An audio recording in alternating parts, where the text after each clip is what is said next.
This case of Wade Wilson, Kristine Melton, and Diane Ruiz, it's one that changes lives forever, hundreds of lives, the families, and an entire cityscape. A place where you thought maybe you can raise a family, maybe you thought it was safe in your neighborhood. It shows exactly what it means for a person to make everyone believe they have a certain personality, they're really kind, they're really thoughtful and close to you, someone you can trust, when in reality, they have two different personalities. And in a split second, they can decide, okay, I'm going to take advantage of this person and give them the most horrific experience of their lives, while others around the person can just be trying to live an honest life, just be going about their days, raising a family or going to work or doing anything that might make you or me just trying to be thoughtful, normal people. And my condolences go out to the people that were affected by this, anyone that were close to Kristine Melton or Diane Ruiz. This is going to change everything for that area, for the way that people handle cases, and for the lives at stake for the future. And that's what we're talking about today. Wade Wilson, the guy who is killing just to kill, which is what Judge Thompson said about him when they were doing his trial, which is kind of all over the place, and it goes really deep and detailed, and it's just a really saddening story. So as for these victims, they weren't bad people. They weren't trying to have it out for anybody. They were just living and growing up like anyone else that wants to be successful in their lives, be happy, and be content, or have a good job. Just like Kristine Melton. She grew up in Illinois, and she moved to Cape Coral with her friend. She was a waitress. She was just working, trying to get her tips, trying to make an honest living and provide for her family. She was even a godmother, somebody that can have people that trust them, people that want them to be supportive and guide them through their lives. She even owned a cat, which is, to me, one of those kinds of people that are not trying to get into any sort of trouble. They're not trying to be dishonest. They really just want to be with their home, in their home, with their pet, watch TV after a long day of work. They are just trying to go from point A to point B.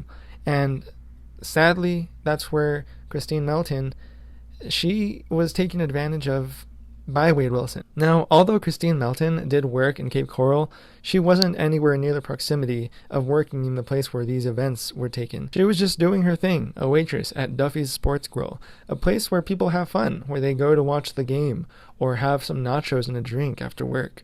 This is a place that any one of us can go to and just enjoy a night out or a lunch, anything like that. And as a waitress, she was able to see the day-to-day. She wasn't just going to work expecting to never come home or expecting to meet someone that would forever change the course of her life. I also feel like a lot of this country might even have those kinds of service jobs.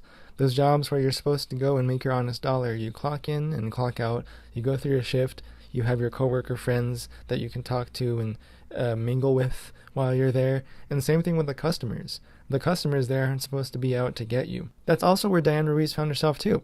She was working and living in Cape Coral at the Moose Lodge, serving as a bartender. I mean, how many times have you, watching this, have probably gone out with your friends or with your family members or with someone that you hadn't talked to in a while? It's a public place. You don't ever think that you are going to find yourself in a horrific situation of life or death. And not only did she work as a server and a bartender, she was also a mom, and she was engaged, soon to be married. I don't know about you, but someone like that really sounds to me like they're reliable. They have to raise a child, and they have to do whatever it takes to get through those moments whenever you don't even know if you're going to be able to pay your next rent bill. And so that's exactly what kind of women these were. They were forthcoming. They were trustworthy. People enjoyed being around them. They enjoyed their time going out and about or raising their families or being a compassionate individual. And that's exactly what one of Diane Ruiz's friends said about her, that she didn't have a bad bone in her body. She was there. She wanted to be around people, and she always had a smile on her face. And that's how you know, when you have a reputation, the people and how they think about you, what your friends say about you, what your family says about you, it means a lot when it comes to a case like this. That's when you know how truthful someone is, how they come off to each other over the course of a period of time in their lives. Now, getting into Wade Wilson, the convicted murderer, people say things about him that are quite drastically different. and exactly what that night was like when he went to a bar. He actually went there with his girlfriend, Melissa Montanez. He was 25, and they went out to party. They went out to try and have a good time with each other. That's kind of how it started, at least. When you go out on a date with someone and you're going with that person, you're not necessarily planning to go and come back with someone else. You're not trying to cheat on anyone. You're not at least thinking about that. And for a lot of people, that might be true. For Wade Wilson, it definitely wasn't, because when he was with his girlfriend Melissa, they ended up there together, but they did not leave there together. While they were at this bar, they were actually, he ditched her. He basically left her when he met Kristine Melton. So now just thinking about that, the type of person that these two ladies were, Kristine and Diane, they were the type of people that people recognized as trustworthy, always having a smile on their face, always being the light of the room. But Wade Wilson going out to a bar and leaving his girlfriend at the time to hang out with Kristine Melton, that already says something in itself for how reliable he might have been, how consistent he was in his life. Probably not much. Now, while he was at this bar, plotting to leave Melissa, he was consciously doing this, of course, because even when you're going with someone, as you're drinking or whatever you're doing, you know what you're doing still. You know how you're ending up with who you're ending up. But he ended up leaving with Kristine Melton nonetheless, at 25 years of age, and she was 35 years old. That's a big age difference in and of itself.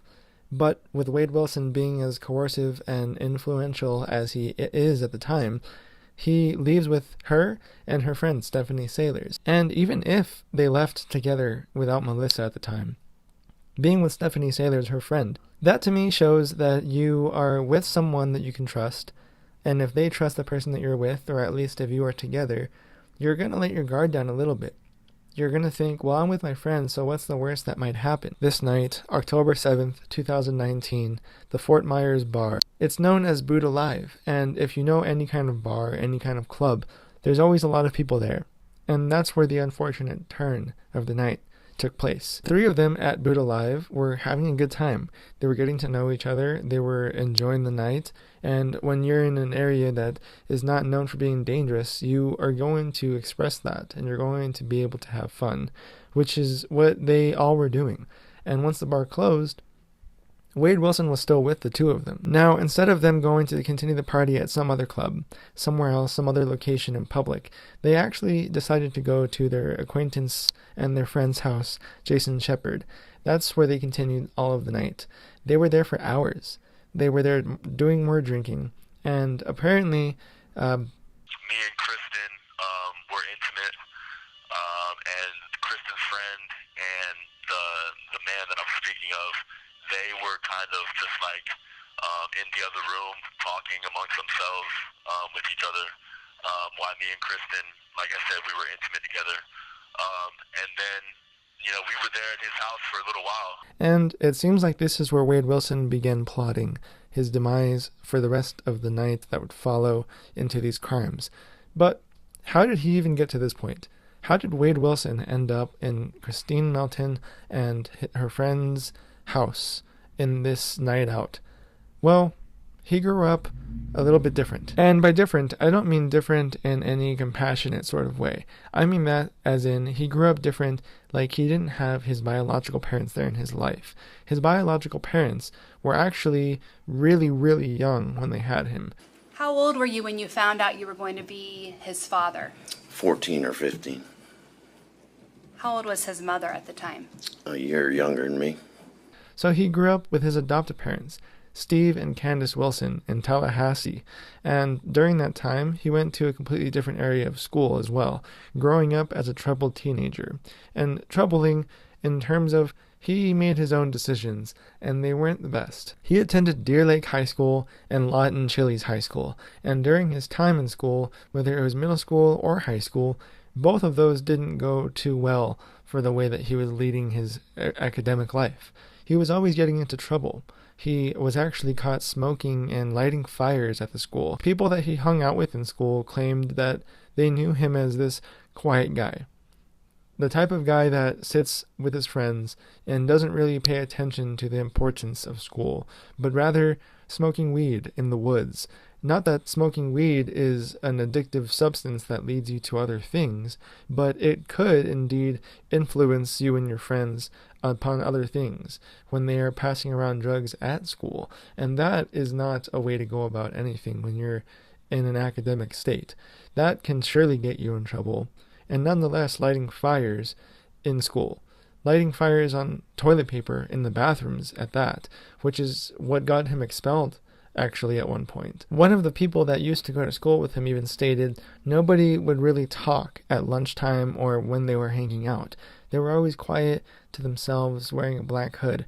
And at that, it was always really awkward. He was always claiming to want to have more in life. One of the people that actually claimed to be Wade's classmates, they actually said that they knew his adoptive parents. They knew what they were like, as far as other people knew what they were like as well in the neighborhood. They say that they were always wanting the best for him. They wanted to grow him up into a well, respectful young man, but he just wasn't having it. He was always wanting more, and he just always never really appreciated what they were doing for him when they adopted him and they were trying to raise him as church-going people. His adoptive parents were churchgoers. They had faith. They were consistent with the way that they wanted to have his upbringing, and he was just too rebellious against that, which is where Wade was exactly going with this when he met Kristine Melton and Stephanie Sailors.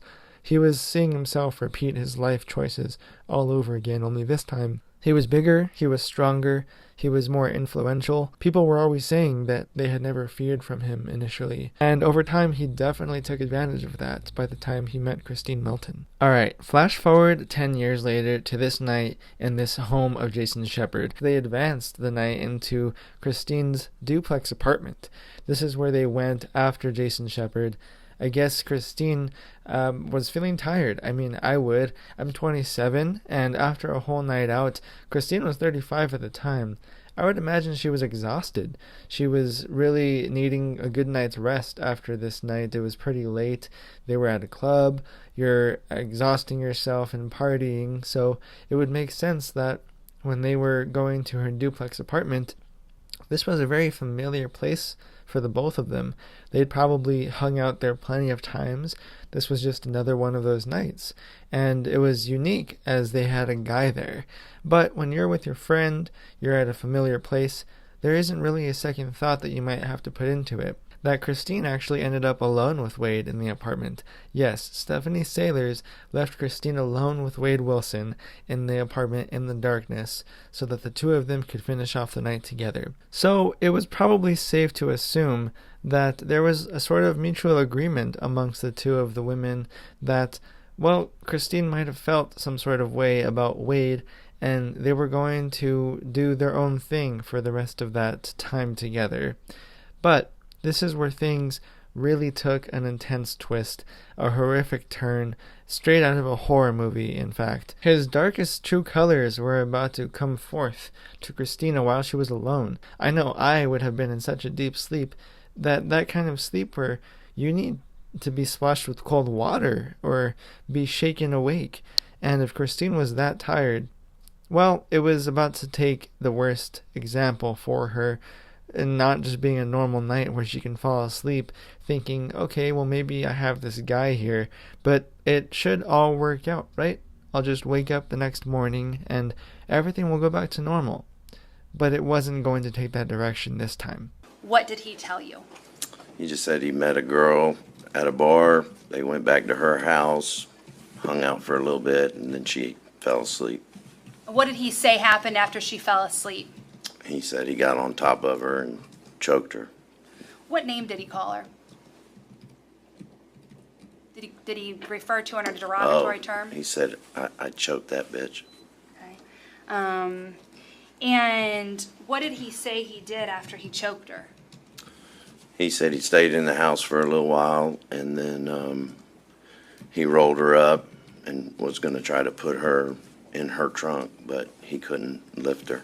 This is one of the most careless things that I feel like he could have done, because that just shows that when he was doing this to her, he didn't consider anything about remorse or getting caught. Because wrapping someone in a rug, That's really not hiding anything about what crime you might have committed. He had probably found some excitement, some thrill out of it, about doing this to someone, being able to take advantage of them in this way of having power over them. He stole Kristine's car, and he had the audacity to go and try and meet Melissa. Yeah, his girlfriend at the time. He went back to meet her, and she actually was explaining how he might have been aggressive. He was probably angry, and she didn't want to get in the car with him. Alright, everyone. Now, before we get into the rest of this case, if you think that the victims of Wade Wilson deserve to get justice, go ahead and just punch the heck out of that subscribe button in the next 5 seconds to get him off the screen. Ready? 5, 4, 3, 2, 1. Did you do it? Okay, let's move on. I went to the driver's side window. He wrote it down. I said, "Where are my keys? Where's my car?" He was calm and just saying, get in the car," and it escalated quickly. Did you agree to get in the car? No. And when you would not agree to get in the car, how did he act? Violent, aggressive, tried to pull me in the car physically, and I resisted, got plank style so that he could not grab me into the vehicle. When you say you got plank style, could you just show the jurors what you mean by that? And I was being pulled into the car by my dress. Okay, so for the record, you just stood up and put your hands straight above your head. Yes, so that I was not being able to be budged into the vehicle. And you said he's pulling at your dress. Yes. Can you describe in more detail how he's pulling at your dress? He's pulling dress, probably a little hair, everything, and then the dress starts to rip off of my body. And what happens after that? Once he realizes that the threads were becoming, I was getting away from him and he was still holding onto the dress, he opens the car door, obviously forgets to put it in park. The car starts to roll forward. She was probably upset that he had left her at the bar, to be fair, and that's when Wade Wilson was on his way down to Cape Coral in a random street, where Diane Ruiz falls into this story, unfortunately, and this is where he takes a turn to continue this murder spree. And keep in mind, this wasn't necessarily out of the box for Diane. She was used to walking. She was used to walking to work. Everything was normal. This was part of her routine. The thing that you do every day that you expect to be maybe monotonous. That is where Diane Ruiz found herself. Instead, she was spotted by Wade Wilson. And as he was endearing or friendly or inviting, as people have described him before, he used this once again. But this time, it wasn't at a night out in a club. It was just to get directions, something so simple, yet something kind of morbid and creepy at the same time. If you have ever heard about hitchhiking or anything like that, that doesn't always go as planned.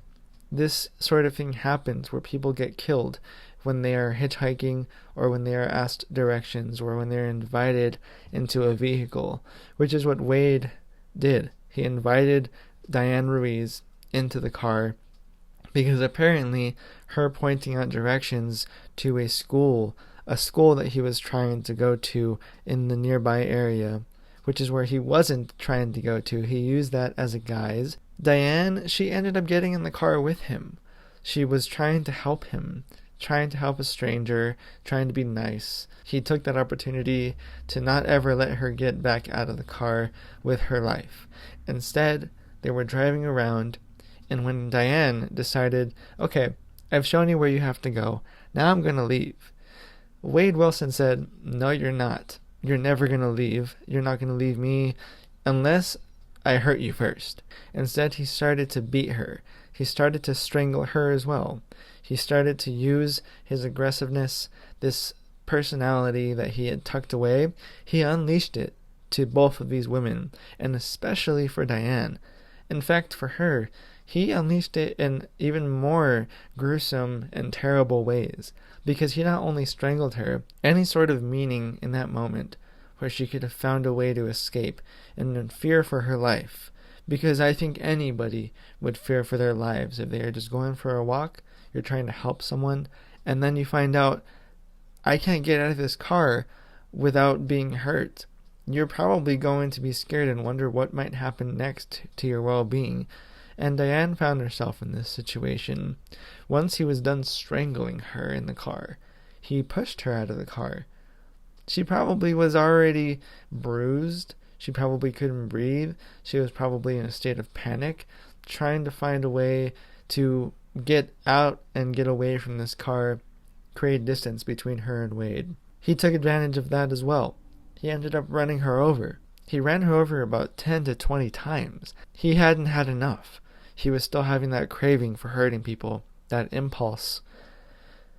And he even said he wanted to make her look like spaghetti. I was forced. That wasn't a call that I willingly wanted to make. As far as Diane Ruiz, I never ran across her, never seen her, and there's nothing that will say otherwise than that. What exactly is going on?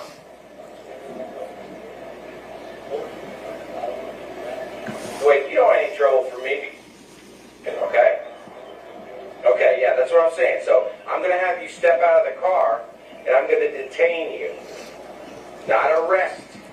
Detain you right now, okay? And I can't have any problems. You understand me? Just relax. Let me see the keys to the car. Let me see the keys to the car.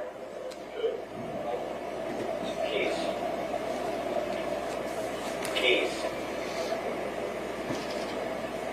Wait, we're not going to have any problems. Just give me the keys to the car.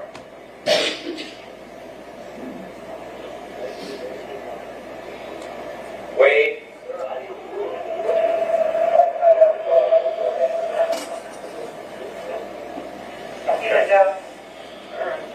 Just wait till my partner gets here. L41, gonna need a couple more units. Don't go anywhere. Hey. Now keep in mind, when someone is massively hurt through a traumatic experience physically, that person might not even be recognizable after a certain amount of trauma that was made towards them. As morbid as it might sound, this is how Wade Wilson wanted to leave Diane Ruiz on the ground. And not just on the ground where he had run her over initially, but he left her in a ditch that was not too far away, in a way where people would find her the next day. Detectives would find her looking like this spaghetti that Wade Wilson so scarily described, but it was true, because detectives even had a hard time seeing what they were looking at as this crime scene.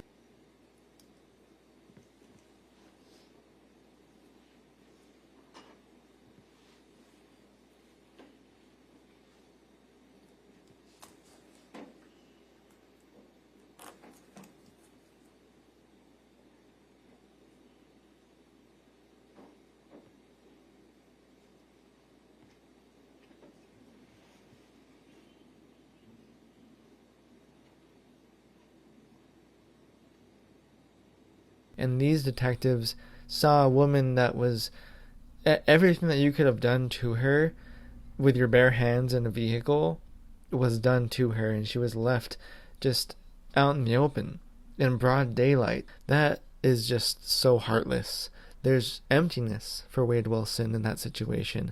You couldn't care less about someone, about a human, an innocent person that is just on their way to try and provide for their family. He didn't even take a second to absorb what he was doing, to say, maybe I'm doing something terrible.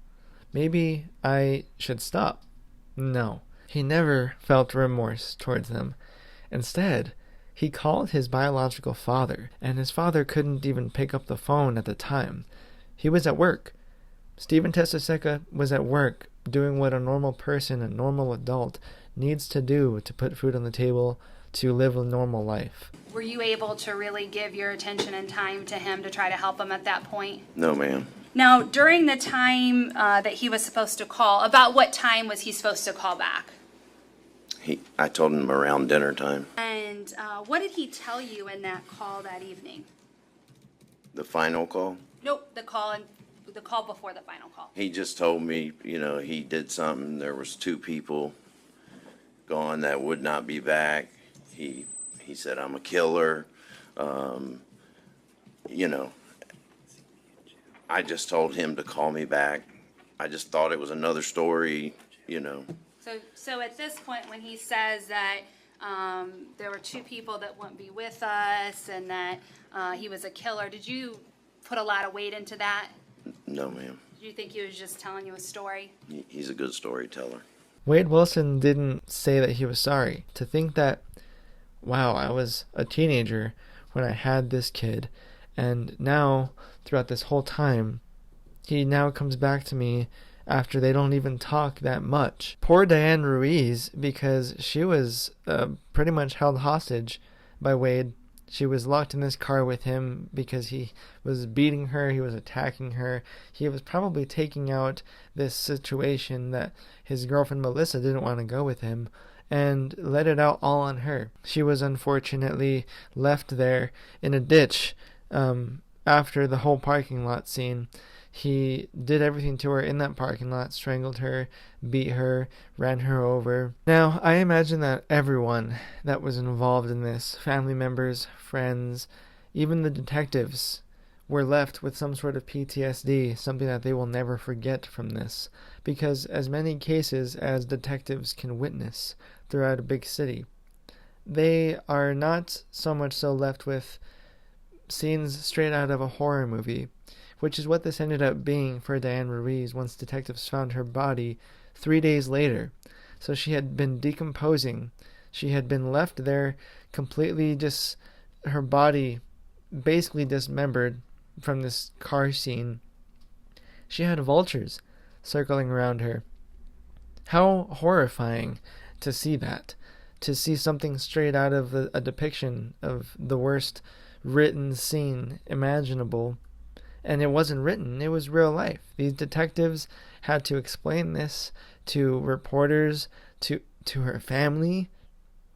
Imagine being the family of Diane and having to be told this. Now, although Wade Wilson did end up getting away with it for the first few hours, he was actually arrested on the 8th of October 2019 and convicted, and he was put away, but he wasn't necessarily done there, because once he was jailed, I can't believe this, and I'm sure some of you will feel the same way, he still had the audacity to continue on with his crime spree, not necessarily murdering more people, but he had the audacity to join a white supremacist gang while he was in prison, and during that time, he planned an escape. You haven't had enough of your killing and you want to escape and go out into the world and potentially cause more harm to more families, more innocent people, probably walking down the street. So while he was in this county jail, the Lee County Jail, he was actually planning with one of his inmate cell buddies, and he tried to break through a window. He was planning to get an escape on September 30th or October 1st of a year later. Now, this escape wasn't planned out on a note paper or a newspaper or anything of that sort. It was an actual, like a legal document paper, a formal yellow-looking paper. It was said that he was wanting to escape in a getaway car at 1:00 in the morning. Now imagine a convict for murder wanting to escape a county prison, and they do it in the middle of the night. This sounds a lot like he's repeating his routines of how he approached that night of killing Kristine and Diane. That to me is just quite pathetic, and I think a lot of us can agree with that in terms of how someone can just continue without remorse, without thinking that, yeah, I'm in the wrong here, I need to pay my dues, I need to do my time. No, I'm not done there yet. I still need to write on a note and coerce this plan with a roommate. Are you just trying to discredit the people who are testifying against you at trial? Absolutely not. No, I'm just trying to tell the truth. He absolutely can be the sweetest guy that you've ever met in your whole life. But he's also a monster. It was said that he even signed this note as if he was leaving his autograph or something. Like, why would you even need to sign something when you're plotting an escape? Yeah, let me just sign this to make it legal when everything I've been doing is illegal. I had blood on me. Yes. The first thing is, to be honest with you, this is not true. If there was any blood on me, it was from myself because I do personal training, and my hands, I had been doing push-ups on the ground on asphalt, which was not smart of me, but I did. And I had two,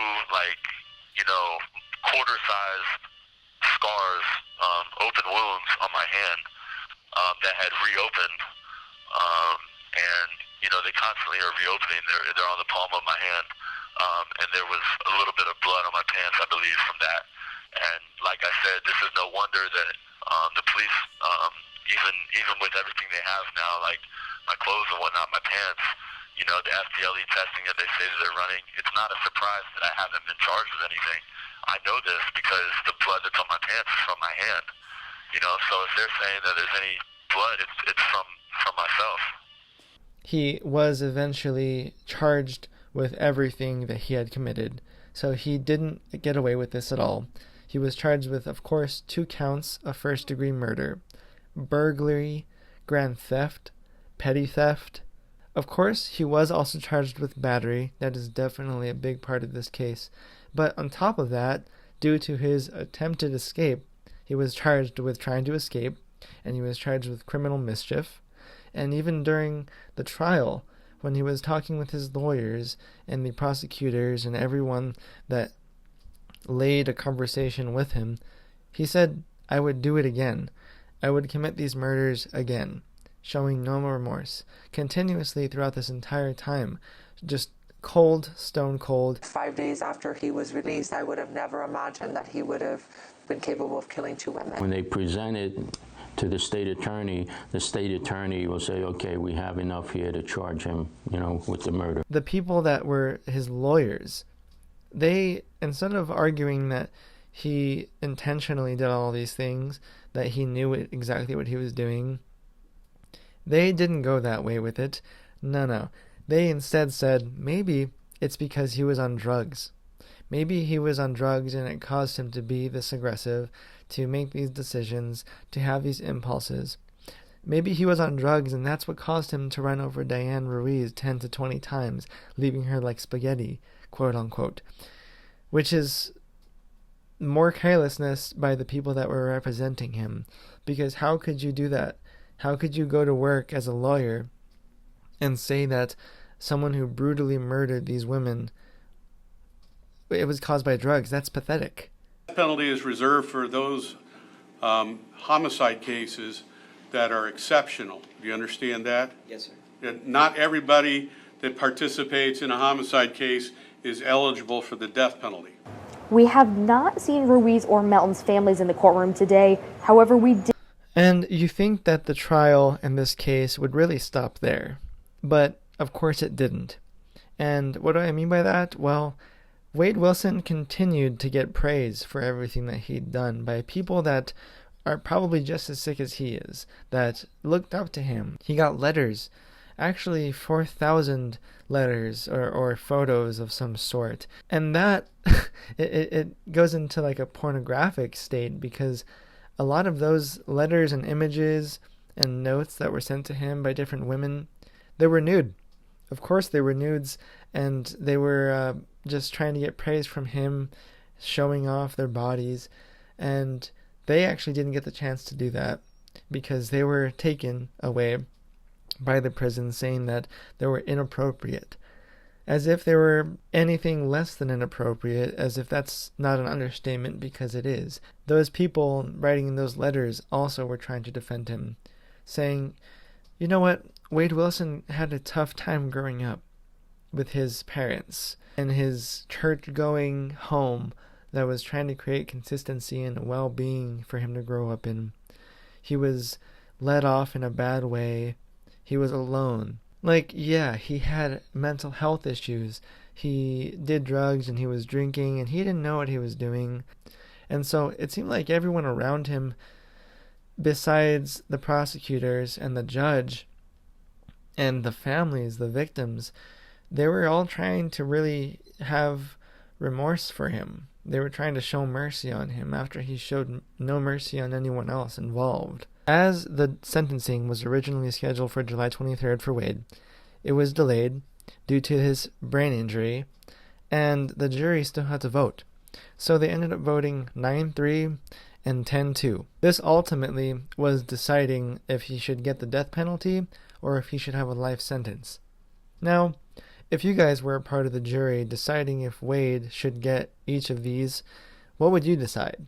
Because I definitely think that he was definitely to get the death penalty because of the cruelty, the way that he didn't have any remorse, the way that he went about running her over 10 to 20 times, Diane Ruiz, leaving her for the birds, the way that he left Kristine Melton in bed, strangled with a rug. Someone like that doesn't really need to be out in the streets or even getting 3 meals a day in a prison where you're able to shower and have a radio and snacks and friends that you can say that, yeah, we're going to join this white supremacist gang, because you still have a whole community behind you. Did you kill Kristine Melton and Diane Ruiz? No, absolutely not. Absolutely not. He seemed confident, even smug at times while sporting his orange jumpsuit and new face tattoos. I'm not a monster. Yeah, I'm not a saint either by any means. I've made bad decisions in the past, of course. While Wilson is accused of taking 2 lives, he claims to have tipped off investigators about a plot to kill another woman while behind bars. According to an arrest report late last year, Tristan Gendron asked Wilson to help kill the mother of his child so his domestic abuse charges would be dropped. Wilson couldn't do it himself. He was in jail. But Gendron asked if his crew on the outside could. He just thought that I was the person to ask for that. This is a copy of the note Gendron wrote Wilson in jail with details of the hit job. It came with a $200,000 payout. Gendron said the money was in a safe at Gendron's funeral and cremation services in Fort Myers. People would accept $10,000, $200,000, surely, but I'm not that type of person. Instead, he reported it to the state attorney's office and became a sworn witness. I don't know her personally whatsoever from a can of paint, but it doesn't matter. She's a person. Investigators later found out there was a safe at the funeral home with cash inside, and those security codes in the note were accurate. The funeral director said the murder-for-hire charges are BS. As you might imagine, anyone tied to Wilson isn't keen on talking. The state attorney's office can't. We don't know all the evidence it has, but it's enough for prosecutors to go for the death penalty. It doesn't worry me. It worries me only because of the level of corruption around here in Fort Myers that I was involved with. Now, Wade Wilson is 30 years old at this point. So this has been boiling up for about 15 years since he originally started to rebel as a teenager, not really thanking or being grateful or appreciating much of his life. This is where he found himself, with nothing, because he did get the death sentence on July 27th, and now we're just awaiting to see when that actually happens, because Judge Thompson decided to do this, but his lawyers have requested that nobody is going to know when it actually happens. No one is going to know when he gets transferred or when he gets his sentencing. He will be transferred to the Union Correctional Institution, where he's going to await his destiny. I really am glad that this guy is off the streets, and I think that the people that sent him letters are going to have a really explosive time, including everyone that is going to get justice for losing a family member, these 2 innocent women. And I think that Judge Thompson didn't need to go back and forth with the jury so much with this. It was point blank with what Wade Wilson deserves. I'm even having a hard time saying the guy's name. What do you guys think that was the cause of all this? Was he just crazy? Did he just snap? Or do you think that there was a part of him the whole time, and it was just a matter of time until someone found themselves victim? I hope that this shows a lot of people that Wade Wilson is an example of how things can get bad and how you always need to have a look over your shoulder. Not that we're all unsafe, but that you're never truly safe. Even if the environment around you seems to be, there's always someone that can snap, just like he did. Now, if you want to watch more of these crime stories where I'm going to be covering a lot more cases just like this one, you can find the rest of those on my channel, and I'll see you guys next time.